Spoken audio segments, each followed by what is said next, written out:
tell me what you think, like today. So we're recording this in the last part of 2023. Like, what's Mindy's superpower? What are you really good at? You like doing? It's a sort of, maybe it's a type of a typical client that comes into a market mind shift that you go, yeah, this is really going to be great because I'm doing what I was born to do. What is that? It's interesting because this will tie back to my company, but I am really good at teaching people how to do things. And I've realized that throughout my life that I'm good at sharing my knowledge, but ensuring that you now can take this knowledge and it's in bite-sized pieces and you can apply it. That's really my superpower. And I've realized that. So I don't call myself a speaker. I call myself a teacher because when I get in front of crowds, you're going to walk away and you're going to know how to do something. Welcome to the Renegade Lawyer Podcast, the show where we ask the questions, why aren't more lawyers living flourishing lives and inspiring others? And can you really get wealthy while doing only the work you love with people you like? Many lawyers are. Get ready to hear from your host, Ben Glass, the founder of the law firm Ben Glass Law in Fairfax, Virginia, and Great Legal Marketing, an organization that helps good people succeed by coaching, inspiring, and supporting law firm owners. Join us for today's conversation.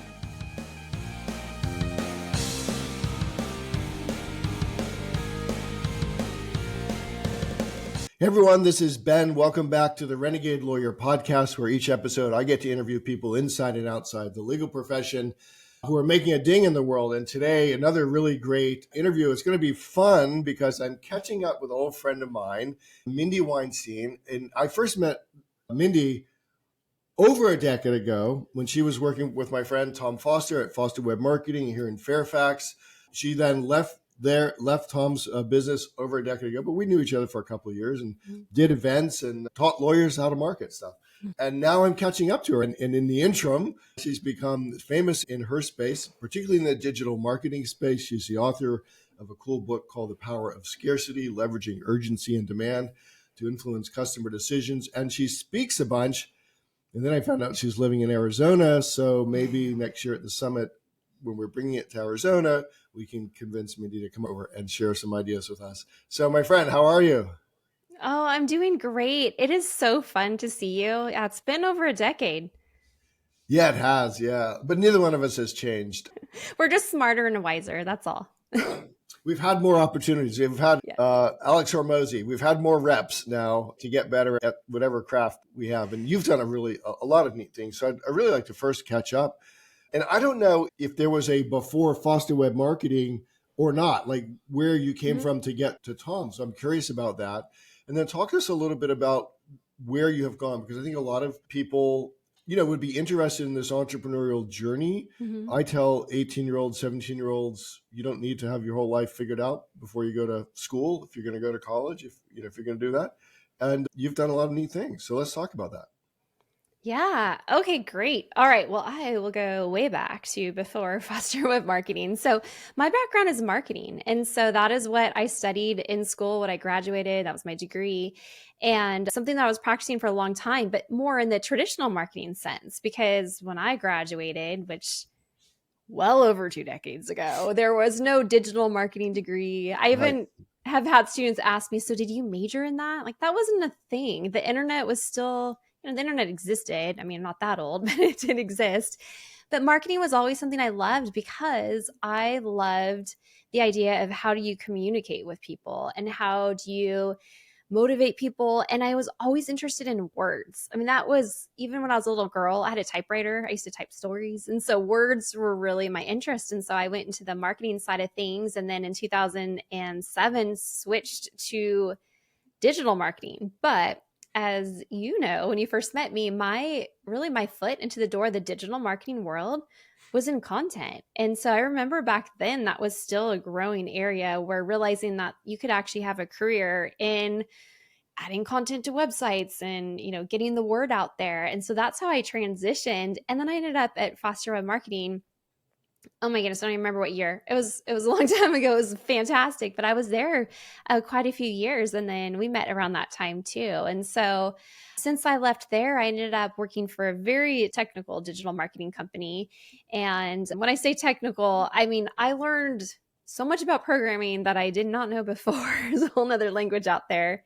And then I ended up stepping out on my own in 2016. And during that time period, around 2016, I also started teaching. So I was teaching marketing classes at a university out here in Arizona. And then they brought me on full time, but I kept my marketing business because I felt like to be a good marketing professor, I couldn't tell them, well, back in the day when I was doing marketing, it was like this. Right. I needed to still be practicing. And so that's what led me to where I'm at now. I mean, obviously there's so many more details, but that's the high level view of how we're sitting here. Yeah. And to give some of the younger lawyers who listen to this some context, so Great Legal Marketing started in 2005. And really, what we were doing at that point was teaching lawyers how to advertise in the yellow pages better. Mm-hmm. And most of our market wasn't on TV, and there weren't a lot of other choices. And then, Tom Foster, who's yours and mine, good friend, was one of the early players in bringing web development to lawyers. Yes, there was some website work pre the beginning of Foster Web Marketing, but not much, and not much devoted specifically to lawyers. And yes, back in the day, air quotes, all it took was content, and lots of it, pretty much to dominate, because the space was not very competitive. In fact, literally back then, there weren't such things, I don't believe, as pay-per-click marketing. There was ads that got posted and you could get paid if you put an ad on your website and got clicked on, all sorts of things. But today, it's an uber competitive space.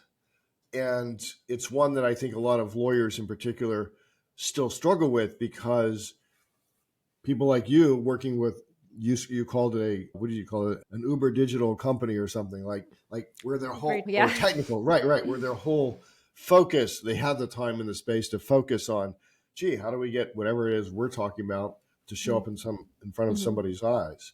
So I'm curious now, when you went out on your own, and the company, it's the same company today, it's called Market Mindshift. You're the CEO. Yes. Who was your market? Who was your ideal client in 2016? Okay. So I'm just going to be just real with you. So when I quit, I ended up leaving the job. It was a great company, but I just was traveling all the time. And my kids were really young at the time. And that's back when they used to cry when I would leave. I don't think they would care now because they're teenagers. I think they want me to leave more often. But when I first left, I was thinking, well, I'll just have a few clients and just be a consultant and just work with whoever I want. I even took up tennis, which lasted a whole 2 weeks a month. I didn't even last very long, because what happened at the time, and I'm going to get to the answer here, I was already speaking at a lot of digital marketing conferences. So a lot of people knew me. And so when I ended up going out on my own, I started having people reach out to me of like, hey, would you work with us? And so at that time, I was working with all different types of companies and different sizes. And what my criteria was at that time was if I liked the product or service that they were offering and I liked their team, because at the beginning it was just me. I'm like, then I'll do it. But I did learn early on that you don't work with everybody. And the first time I had to fire a client, that was horrible, but you just start to learn what works and what doesn't work. And so in the beginning, it was with all types of companies, which fast forward to now, even though I've been teaching full time, we're I have 15 people working at Market Mindshift. And we have now narrowed in a lot on our focus. But in the beginning, it was very much just what projects seemed interesting to me. And those are the ones I was willing to work with. But like I said, it was a lot of just getting out there and speaking and sharing your knowledge. That's what really built my business. That's a very typical path of an entrepreneur in America. It's often described by Michael Gerber, right? I can make great cakes.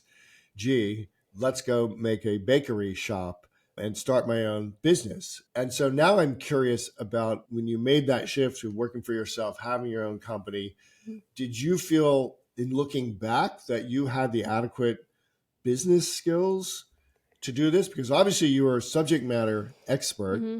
Most lawyers who listen to this podcast are subject matter experts in the law. They often find challenges, Mindy, when they go to start a law firm. Right. They're going in naked. They really don't know what they're doing. So at that time, I did have at least the education background because I had gotten my MBA at that point in time. So I had a good understanding. And then because in the different roles I'd had, they were management roles. So that definitely helped. However, the hardest part when you step out on your own is of course that wondering like, will I always have that next client? Will I be able to retain these clients? And so for me, I right away started just partnering and meeting just as many people as I could that were actually in similar industries as me, in marketing industries that maybe just didn't do what I did. And so I started working closely with them and building my processes, and they would send me their clients. And so it really was helpful. But that subject matter expert was huge. I mean, that was a huge thing. But I mean, I'm not going to say I didn't make mistakes along the way. You learn as you go. I mean, you learn pretty quickly of, I need a really good accountant. I need a good lawyer. You learn all these things. Yeah. Do you have a PhD as well? I do. So interesting. So I had gotten my MBA a long time ago. And then when I got into the academic world, so when I started teaching full time, I immediately started working on my PhD. And well, actually, take it back. I worked on it even a little bit before. So my PhD, though, it's in general psychology. And that seems to surprise a lot of people. So it's general psychology with an emphasis in technology. And so I went that route because I already had a marketing degree. I had the MBA, and I thought, well, what is the one piece that really transcends really everything, and especially in marketing? And that's psychology. We have to understand people. And so I decided that I was going to get a PhD in psychology, and I am so glad I did. And keep in mind, it's general psychology. So I am not holding therapy sessions. You don't want me to. I'm not a practitioner. I'm not a clinical psychologist. It means that I've done the research and just really dove right in. And so it's been fascinating. I mean, right away, I was bringing things into my business. And so it's just been a really good journey. And then I finished that quite a few years ago, but it was before COVID that I was done with my PhD. One of the people that you have become acquainted with, you were telling me before we went live, is Robert Cialdini, who is sort of the father of sort of, if you want to call it, the science of persuasion Right. and marketing, which would seem to fit right in with your background in psychology. So he's really famous. And when I saw that he had written a blurb for your book, The Power of Scarcity, I'm like, wow, that's cool. How did that happen? So tell us a little bit about getting someone who's really well-known and well-respected in the field to look at your work before it was published and then to write a blurb for you. I know. So he is amazing, very nice, obviously intelligent guy. And so I had heard him speak at a digital marketing conference that I was at, and I was blown away and bought his book, read his book. I mean, this is way back when. And I realized, though, that he was a professor at ASU, so Arizona State University, where I'm at. And I kind of filed that away, kept that in mind. And then when I was going through my PhD journey, I was like at the point where I had some ideas for my dissertation. And I thought, you know what? I wonder if I just reach out to him. And I think the way that I reached out to him was offering, can you consult me? And I even offered, like, I don't know what your consulting fees are. And he was so nice. He just said, why don't we have coffee?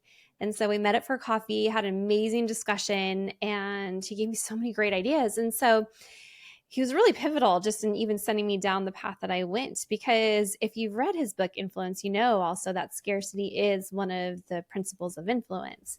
And we'll get to later, hopefully, of why I chose scarcity.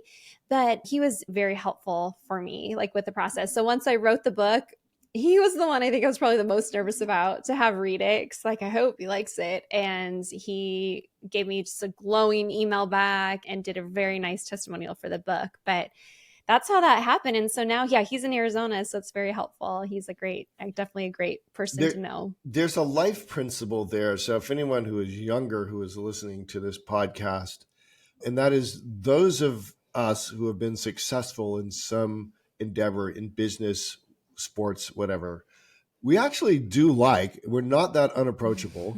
We do like talking to people with this caveat. So we like to talk to people who are going and doing things. So when you showed up as a serious student of his work, as a serious student of psychology, as a serious student of marketing, like people like Robert Cialdini and others, we like talking to the next generation of people who are truly interested. So never be afraid, to at least reach out to somebody that you think is unapproachable and, you can't never be able to get past the gatekeeper. because we do want to talk to people. And I think that's so important what you just said too. For me, it's hard. It's hard for all of us to reach out and put yourself out there. But I've always thought, what's the worst that's going to happen? They're just going to ignore your email, your call, or it might work out, And so again, you just don't really have anything to lose. And what you just said, people like to help. And that's the other thing on that note that I've been trying to really just keep as part of my mentality and my ethic within work is that be mindful when someone reaches out to me and they're for, a little bit past or they're catching up and they want some advice too of giving back, because it really should be that kind of environment. People give to us and we should give back too. There, I know that you're on LinkedIn, and so much of the LinkedIn traffic is all about, hey, Mindy, I've got something to sell you. Can I steal 10 minutes of your time to have coffee with you? Some BS like that. Rather than, and I think a lot of young lawyers would find it not as hard as they think to be able to reach out to some of these guys and gals who are much more experienced, either in, the law, trial tactics and things like that, or marketing or business building, and just say, hey, I would love to just get a few minutes of your time. I've got some specific problem, or could you look at this and help me noodle through it? And you're going to find that the highly successful we're happy to do this, but just don't show up with no notepad and no curious questions, because that upsets us. Right. Tell me what you think, today. So we're recording this in the last part of 2023. What's Mindy's superpower? What are you really good at? You like doing? It's maybe it's a type of a typical client that comes into a market mind shift that you go, yeah, this is really going to be great because I'm doing what I was born to do. What is that? It's interesting because this will tie back to my company, but I am really good at teaching people how to do things. And I've realized that throughout my life that I'm good at sharing my knowledge, but ensuring that you now can take this knowledge and it's in bite-sized pieces and you can apply it. That's really my superpower. And I've realized that. So I don't call myself a speaker. I call myself a teacher, because when I get in front of crowds, you're going to walk away and you're going to know how to do something. And so even within my business, it's been interesting because I've had some clients where I worked with their marketing intern who ended up starting his own company because I worked with him so closely and just kept sharing my knowledge. And now we're really good friends and colleagues. And so that, to me, that's where my heart's at, hands down. When you have been asked to speak, say in the last 12 months, what is it that the various platforms are asking you to come on and either teach or comment on? So, really this last year, I have spoken a lot, of course, on my book subject matter, it's a marketing psychology book.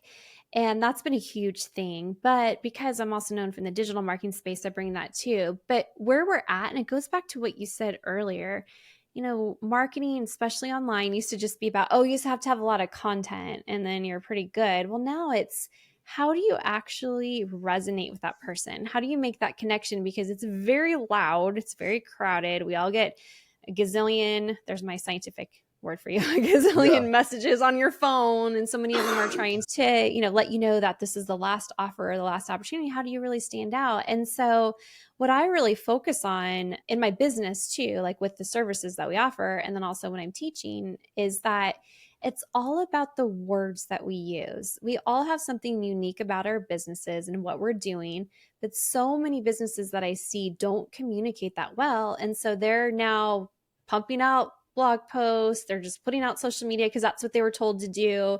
They're doing paid ads. They don't really know because they haven't figured out that it's still about the human connection, the words. I hear about AI all the time. I use AI, but we're still human beings. And so knowing what words are going to trigger action and knowing that you are giving a service that is helping people, that's the key. So it's figuring out what makes you different and how to communicate that. It's, for ever since the beginning of Great Legal Marketing, I've said to the lawyers who are trial lawyers that it's the same thing. In a trial, you're trying to convince 6 or 7 or 12 jurors. Now, you don't usually have two-way communication, like you talk and then you watch reactions, but you're trying to convince people to do something, to see you as leader in the courtroom, and then to go and do something, to vote for your client. And it's the same here. We're trying to convince human beings that they're in the right place. number one, if indeed it's a type of case that you handle. So you're in the right place. You have experience and subject matter expertise, and you are a good team to work with, right? Because so many customer experiences with lawyers, even really good lawyers, is a bad customer experience. And that often starts with the website and the digital properties. I tell even my team here, I'm like, we got to be on the site like every day checking to make sure that what we think is supposed to be happening is actually still happening. And you have to play prospect to see if our messaging is congruent. If you click on this button and then this landing page shows up, that it's congruent with the button you just pushed on, which is like way before anything technical digital, right? It is all the psychology It really of a is. good customer experience. And I still think for most businesses, there are huge opportunities there, because most people spend so much time, energy, and money, Mindy, speaking for lawyers now, on, well, let's up the bidding price. Let's get a different creative out there. And they don't think about what you talk about, which is, all right, but we got a human being on a board or a phone on the other side who's having an experience, and it may be their fifth experience they've had in the last 15 minutes because you're not the first website they went to.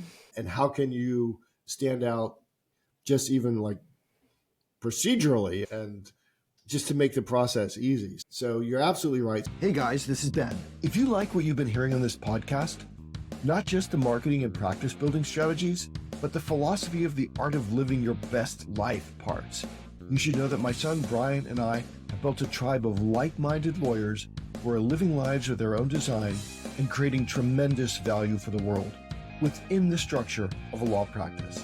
We invite you to join us at the only membership organization for entrepreneurial lawyers that is run by 2 full-time practicing attorneys. Check us out at greatlegalmarketing.com. So tell me, and I do want to come around to talk about the book here in a second, but tell me about Market Mindshift. I think you said you had 15 or 18 under roof. Is that right? So that's how many people, yes, are 15 people on my team now. Wow. And so we have, and we've been in business. All this has grown while I was teaching full time, because I didn't quit teaching until this last spring semester. That's your next book. That's your next book, by the way. How I Did It. Yeah. Get it up with the crack it on. I don't and a lot of caffeine. I think that's how I did it. Yeah. But so we do like a spectrum of things, but really our whole thing is taking, of course, from the prospect, getting them there, whether that's through search engine optimization, paid online media, all of those things, to actually sending them the right messages. But one of the things we start out with clients is, we all hear about what makes you different, but I look at this from a scarcity perspective, and I know we're going to talk about that in a second, but just as a little glimpse, I define scarcity, and this is all the psychology of scarcity, as any type of unavailability or restriction, which exists with every business, especially with the legal industry, because you're only going to work with so many clients. Like, it's only possible to work with so many clients.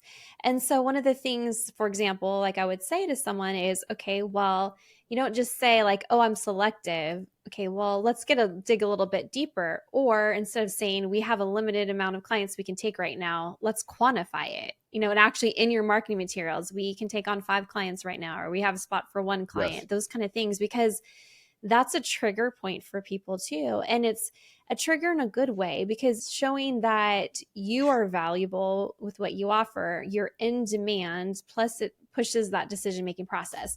So going back to what we do, it's starting with what can we do to really highlight what makes you different and to highlight that natural scarcity that exists, and then bring that all the way through, whether, like I said, it's through your optimization on your website, through that page, through the email, through your social media. And so it just brings all the way.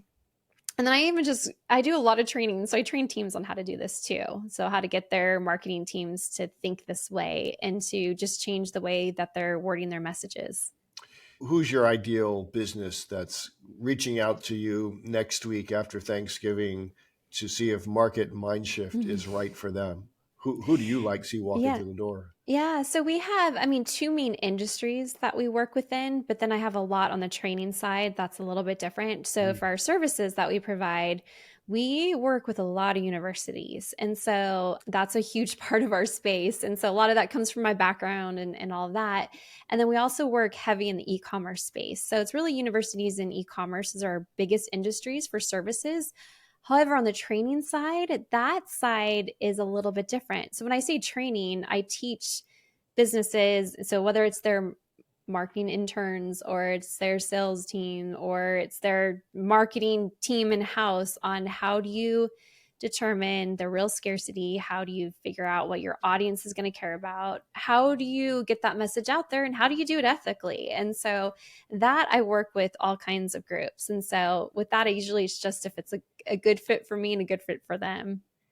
Then like you're doing this one-on-one, you to business. I mean, not there may be more than one person on a training, but you to a single business versus doing, Correct. The events stuff that we've done. Right. Yep. So not events, just it's me to groups. Yep. Yeah. All right. So now let's talk about the book Scarcity. Of all of the different sort of psychological triggers in marketing with your general psychology PhD, how did you arrive at wanting to write about scarcity? Right. And I feel like that it's really funny. And I'm going to answer your question. When I was telling people as I was working on the book and they'd say, "Oh, what's your book about?" And I'd say scarcity. It was always funny, the look on their face, like, what? Yeah. Why scarcity? Because it has such a negative connotation because, a lot of people are teaching about abundance and I'm over here teaching about scarcity, the opposite thing. But I'm going to explain why. So when I was in all these classes working on my PhD, right away, when I started, I knew that I wanted to study and do all of my research on what motivates us. But that's broad. So what motivates us? But then as I was starting to dig in and reading study after study and all the findings, it occurred to me that scarcity was seemingly the most powerful influence factor. And it's because it's primal. And so there have actually been studies done, neurological studies of the brain, which is hard to argue with because you can actually see the activity, you can see the things lighting up, that show that when we are faced with scarcity, we skip the normal process that we would in the decision-making process, or the normal steps in the decision-making process. And these participants of the study weren't necessarily in situations where they weren't going to get food or water and telling they were like in this horrible, it was basically, here's an auction simulation like eBay, or here's a situation where there's a sale, 20% off today only versus next week, or no expiration date. So we know that when faced with scarcity, the brain goes into quick decision mode. The other thing we know through neurological scans, so same thing studying the brain, is that when faced with scarcity, the part of the brain that has to do with valuing something, so the value we would place on something, lights up immediately. So what do we know from that? We know that the brain reacts. It has a physiological reaction, meaning something is urgent, so a decision has to be made, and something is valuable or desirable.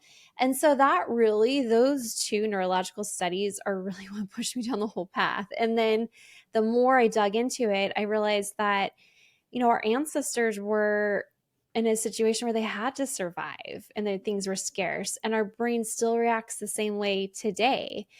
But doesn't mean you can't overcome it. I'm going to tell you that. So people, as we get into the holiday shopping or even next year into the latest sales, you don't have to succumb to all of it, but you just have to know how the brain works. We also know through scarcity that there's that feeling of missing out. We don't want to miss out because of something is scarce. But if you remember, I talked about scarcity as any type of restriction. So we've seen through studies that there was even one, I'll give you a funny example. It was done, so we've all heard of the beer goggle effect, right? So there was a study done on that, and they actually had a different finding of why do people pair off and leave at the bars, and it actually had to do more with scarcity than anything else. As people were leaving, all of a sudden you're like, okay, well, I got to find someone too. And so it's just very interesting, and that's what got me down that whole path. But then I realized from an academic standpoint, it's not always bad. If you have something that is truly helpful to someone, why not actually help them by making the decision process a little faster? Why not create that sense of urgency? But it has to be done in an ethical way. I actually have a whole chapter in my book about what not to do, but it's so important. And one thing, and I'll take a breath here in a second. There's one more thing I want to say. So from the academic standpoint, I did all this research on scarcity. That's what my study was on. And then when COVID hit, of course, watching it play out, I'm like, this is everything that I've been researching. But when I embarked on my book, it was really interesting because I did a lot of case studies. So I interviewed the former VP of global marketing for McDonald's. So he'd been there for 40 years. I interviewed the founder and CEO of 1-800-Flowers, and they own Harry and David. I even interviewed Kevin Harrington, who was one of the original sharks on Shark Tank. And what was interesting is I had this academic understanding of scarcity and how we react and how our brains, but then talking to these companies that were using it in fun ways, things to create excitement, ways to build community, that there were actually all of these other things resulting from scarcity that businesses were doing that we just don't think about. And so it's really fascinating, but just so many ways to go about it. But I'll take a breath. I get really excited talking about scarcity. Yeah. So is FOMO, is fear of missing out, aligned with this, or is it like a subset of scarcity? It's part of it. So in the psychology world, I mean, we don't refer to it as FOMO. I mean, that's really the mainstream way. It's actually loss aversion. And so that's a real thing. And that also goes back to just how our brains have developed, from our early ancestors, is that to survive, you have to be averse to loss. And there's actually been studies done that show that our reaction to loss is stronger than our reaction to gaining something.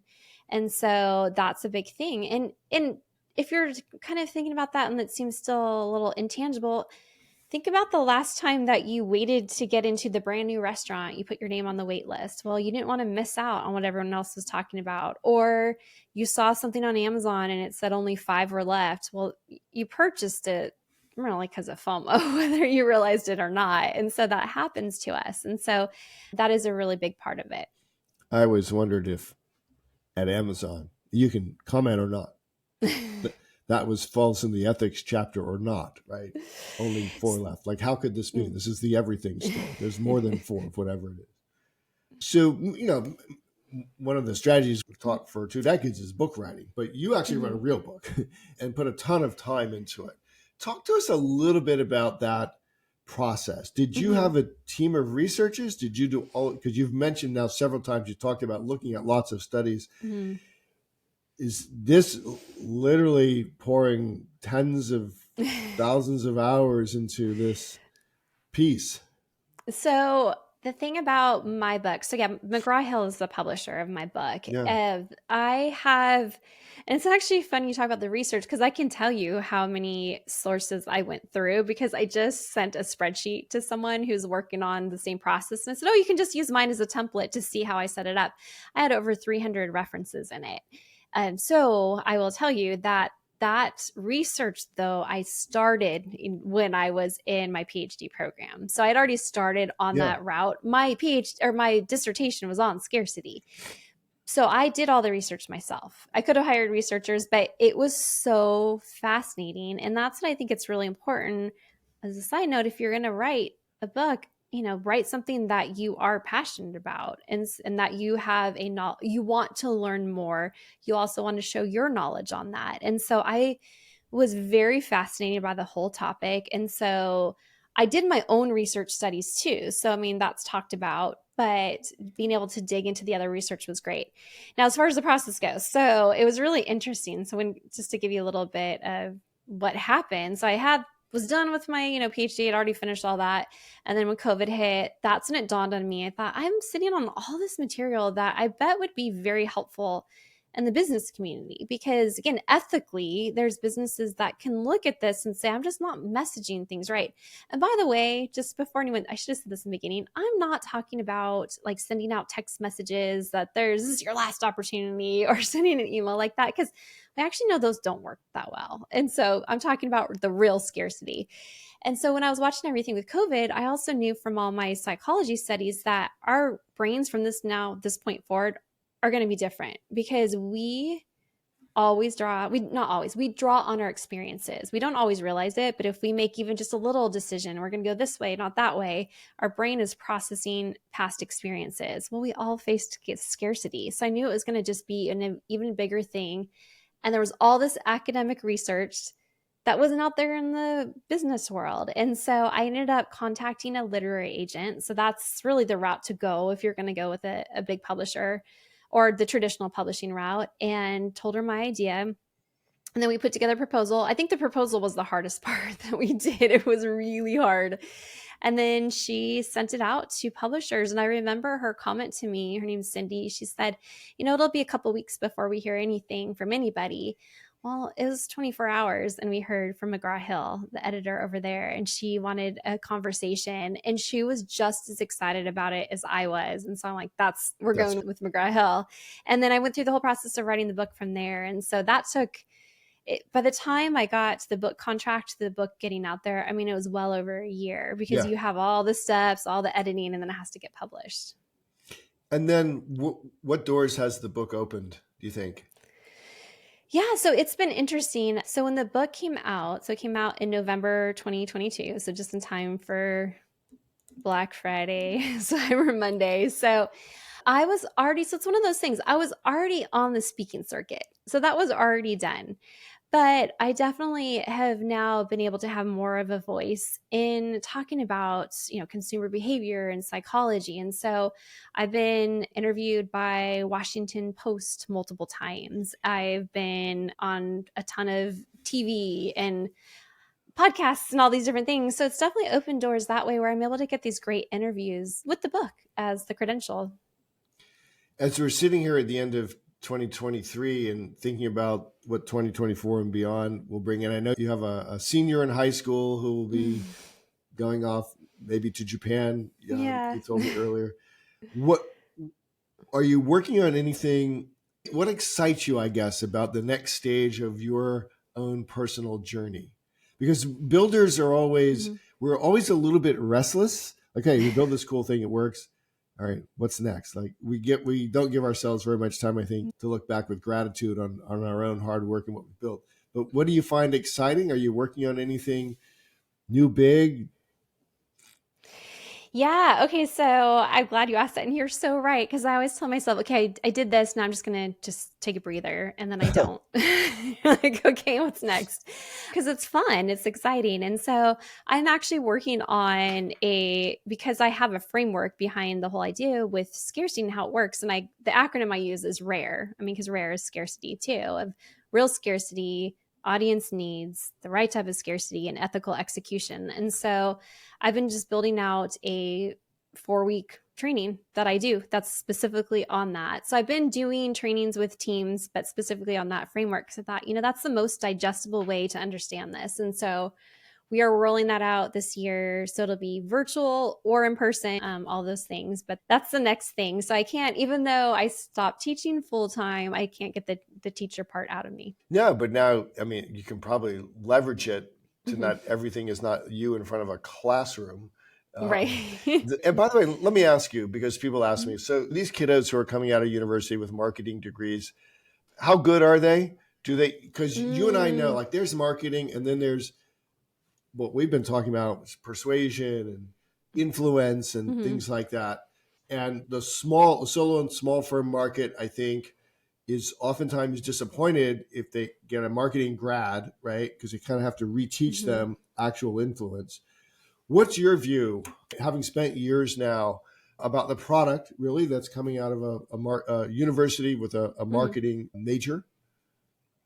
Okay, so all right. So now I'm going to tell you this second huge thing I'm working on this year that I wasn't. Cool. So it goes with what you're saying. Okay, so it's so fascinating that you actually asked me that question.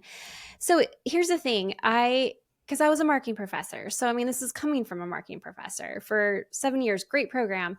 But I realized that my students would come out and not all of them had, like you said, they had the head knowledge of a lot of the lessons and the theories and all of that. But when it came down to they got hired, and usually they were hired by a small business or a mid-market company that maybe had a very small marketing team, that they had to be trained, that they didn't have the actual, like, I can do this. There's other professions you walk out and you know how to do the whole procedure.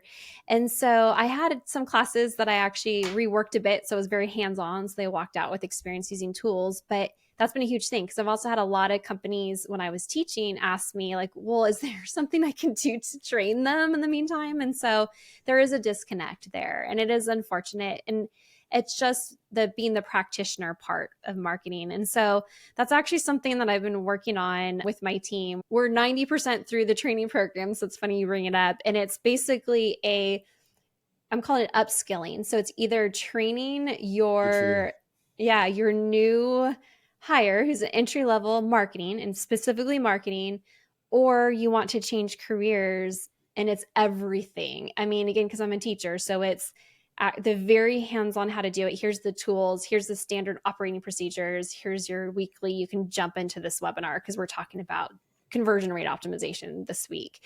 So yes, there's a huge disconnect in that. But the marketing students, they do well. It's usually just that first, job or two. They got to kind of get their bearings. So, but that's a whole nother business. I know. Certainly a significant line, if not a whole nother business that could be built and sold, actually. And very good for you, because I think there's a significant, if not huge, need for that. And because I haven't gone looking, I don't know what your competition is in that space. But that sounds awesome. But I'm not surprised, knowing you, that you have thought about these things, that you are restless, that even though you have accomplished a lot, it's like, okay, but what's tomorrow? That's really great. Mindy, look, it's been wonderful to catch up with you. If people want to follow you, I know you're all over LinkedIn. Mm-hmm. I don't know about your other social media, how big or important you feel that is. Feel free to talk about that. And then the company is Market Mindshift, which I assume is marketmindshift.com. I think I went and looked. Yeah. Yep, that's it. You could go there. My website, if you want to get my book, is mindyweinstein.com. So that's really easy. But I also have my socials on both. But I'm on all the socials, but LinkedIn, that's my jam. I'm on LinkedIn a lot. And Very so cool. You've seen me on there. I'm always posting on LinkedIn. Yeah. Well, look, thank you so much for carving out some time. As I said, we're coming to Arizona, so I want to have another discussion with you at some point to see if we can get you on our stage and keep you close to home. Oh, I would love next that. October, early in October. So great. So again, thanks so much for the time today. It's been awesome to catch up with you. Great. Thank you for having me. If you like what you just heard on the Renegade Lawyer Podcast, you may be a perfect fit for the great legal marketing community. Law firm owners across the country are becoming heroes to their families and icons in their communities. They've gone renegade by rejecting the status quo of the legal profession so they can deliver high-quality legal services coupled with top-notch customer service to clients who pay, stay, and refer. Learn more at greatlegalmarketing.com. That's greatlegalmarketing.com.